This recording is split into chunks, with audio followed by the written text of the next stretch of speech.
The main character's name is Dae-ho. This year, he turned 20 years old. 7 years ago, when he was 13, there were plans to send him to an orphanage. However, a friend of his father took him in and allowed him to stay at his house. That day, he gained a new, wonderful family. Most members of his new family welcomed him warmly, and now, at 20 years old, he continues to live with them. It was an ordinary morning when Dae-ho ran into his sister Mia, who was brushing her teeth. Mia, the eldest daughter in the family and a college student, is much like her older sister in always looking out for Dae-ho. He shares a good relationship with her. Heading downstairs, Dae-ho sees his Uncle Ronald and Aunt June. Uncle Ronald, a former colleague and close friend of Dae-ho's father, is the one who took him in, and Dae-ho remains deeply grateful for being welcomed into their home. Aunt June, on the other hand, is a devoted and hard-working woman who cares for the family with the love and understanding of an angel. Aunt June asked Dae-ho to wake up Suah and ask her to come down. Suah, the last family member yet to be introduced, is a year older than Dae-ho. At 21, she was the youngest in the family before he arrived. Dae-ho entered her room to tell her that Aunt June was calling her to eat, but Suah replied that she wasn't hungry. Suah Nuna has always preferred staying alone in the dark confines of her room. Even after all these years, Dae-ho still struggles to connect with her. When he went back downstairs and informed Aunt June that Suah had refused to eat, she grew worried, as this wasn't the first time it had happened. They began to eat, and Dae-ho thought to himself, "This is the place where I live. This is a warm and very comfortable home." Dae-ho went outside to his friend. His friend's name was Go-bong. Go-bong was Dae-ho's classmate who lived near Dae-ho's house. He was always bullied by his classmates. Dae-ho felt sorry for him, and then he decided to make friends with him, and so they became best friends. Then, after, Dae-ho told him that he did not see and should not see them, and later in the night, he couldn't sleep because he only thought about the panties. He got up and went to drink water, but suddenly he heard some incomprehensible sounds. Following the sounds, he saw that these sounds came from the open room of his aunt and uncle. The uncle decided to play with his wife in bed. He began to rub his aunt's toy, and then the aunt could not resist and began to play with him. They both enjoyed the game while Dae-ho watched them. He knew he couldn't do it, but his body didn't want to move, but he was watching.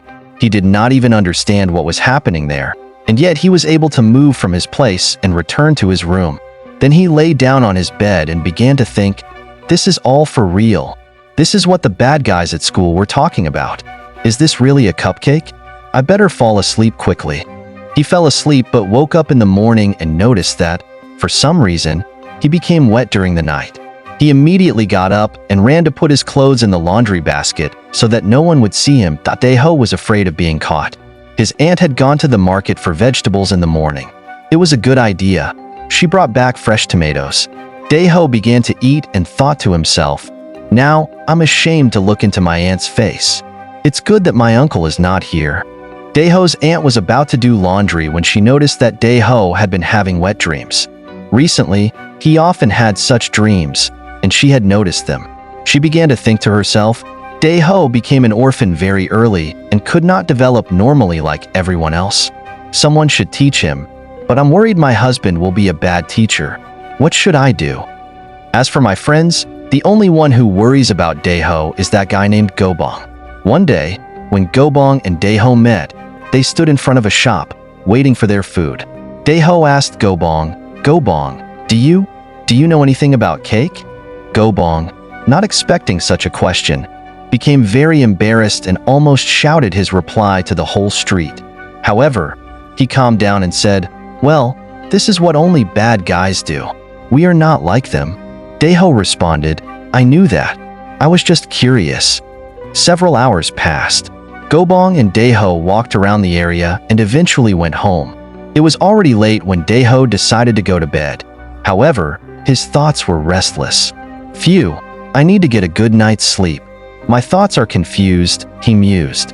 "I can't forget the expression on my aunt's face that night." While thinking about this, his aunt suddenly came into his room. She brought him some fruit but didn't seem in a hurry to leave. She asked, "Can we talk about something?" Dae-ho replied, "Yes." His aunt sat on the bed and began the conversation. She had already guessed what was on his mind and said, To be honest, Daeho, you're a big boy now. You should know about it. Aunt June will teach you. Do you want me to teach you? Daeho hesitated, then asked, is it normal for an adult to do this sort of thing? His aunt reassured him, of course, it's normal. He then asked, what? Did uncle do the same thing? His aunt replied, he also did this. As she thought to herself, he really doesn't know anything. I have no other choice but to teach him, Daeho suddenly stated. Just like you said, me too. I want to learn. There was no other way for his aunt. As soon as everything was over, she knew she would no longer have anything to teach him. She showed him another way to play while wondering, will he think I'm strange? No, everything is fine. Even if he does, I don't care as long as Daeho learns. He is already an adult. She hoped this would prevent any more problems for him. But then, suddenly, her face twisted into something incomprehensible. Daeho immediately realized what he had done and ran to get a rag to clean it off. He apologized profusely for his actions, but his aunt did not blame him. Instead, she told him, you did a great job. Daeho then asked, do adults really do this every day? His aunt explained, not every day, but it needs to be done. She also told him, you need to do this to stay healthy. And thus, a secret was formed between Daeho and his aunt. Everything unfolded just as the aunt had anticipated. Daeho remained unaware of anything. He was a kind-hearted individual who didn't have many friends around him, almost as if he had grown up isolated in a vast castle, oblivious to the world around him. The aunt felt relieved that she had managed to teach him this lesson in time. However, even after returning to her room, she couldn't stop thinking about him. She couldn't comprehend how he had grown so much, though she naively believed that nothing about him had changed since his childhood. Morning arrived, and Uncle Ronald had still not returned. Aunt June felt a bit embarrassed about the events of the previous day, but didn't let it show. After breakfast, Daeho returned to his room, deep in thought. He figured Uncle Ronald would return the next day and imagined that when he did, they might play together with Aunt June. However, what he witnessed earlier didn't seem like play. He pondered whether it was related to the cupcake he had heard about, which he thought was something only for bad people, but he didn't expect them to behave that way too. Later, Daeho felt stuck and went to Aunt June for help, explaining that no matter how hard he tried, he couldn't manage on his own. Aunt June decided to assist him. At one point, Daeho's toy became completely soaked and overwhelmed. He couldn't stop it in time, leading to a mess. Aunt June reassured him not to worry and cleaned everything herself, urging him to get some rest. Just as Aunt June finished tidying up, believing everything was settled, Daeho returned, seeking her help again. He seemed hurt, which concerned Aunt June. They ended up back on the bed, resuming their efforts. This time, the game concluded with Daeho achieving victory, though it created another mess. Despite this, Aunt June wasn't upset. She praised him for his efforts and reminded him to reflect on what they had been doing, ensuring he understood. The next morning, Aunt June washed and hung the laundry while her sister tried on new outfits. Meanwhile, Daeho fed the kittens with his friend and went home. Uncle Ronald was away once again due to his work, but was expected to return the next day. As night fell, Aunt June prepared for bed, thinking to herself, for some reason, I can't seem to relax tonight. At least Daeho will sleep soundly, and nothing unusual will happen. However, her thoughts were interrupted when Daeho entered her room unexpectedly, asking for her help again. Despite feeling a bit surprised, Aunt June agreed to assist him. After their efforts, Daeho completed his task successfully, leaving him content and her relieved. The next morning, Uncle Ronald returned, bringing sweets for everyone. Mia rushed to greet her father and happily took the peanut muffins he had brought. That day, Aunt June noticed that Daeho seemed unusually thoughtful. Later, Mia, after taking a shower, was on her way to her room when she was stopped by Daeho. He hesitated before asking, Nuna, I'm sorry to bother you, but can you help me play? The aunt mused to herself, ever since my husband returned, Daeho hasn't approached me. She reflected, yes, I've already taught him how to play. He's a big boy now, and he needs to figure things out on his own. Meanwhile, after hearing her brother's request, Mia laughed and questioned his seriousness. He insisted, I tried myself, but I can't. I thought you could help, sister. Mia teased. Oh, you little rascal. Do you even know what it is? He replied that all adults do it, and he needs it to be healthy. When his sister asked who told him this, he blamed his Gobong friend. Daeho inwardly apologized. Sorry, Gobong, but I can't tell her it was Aunt June. I promised to keep it a secret. Mia then asked what she should do, and he simply said she should lie down and he would take care of the rest.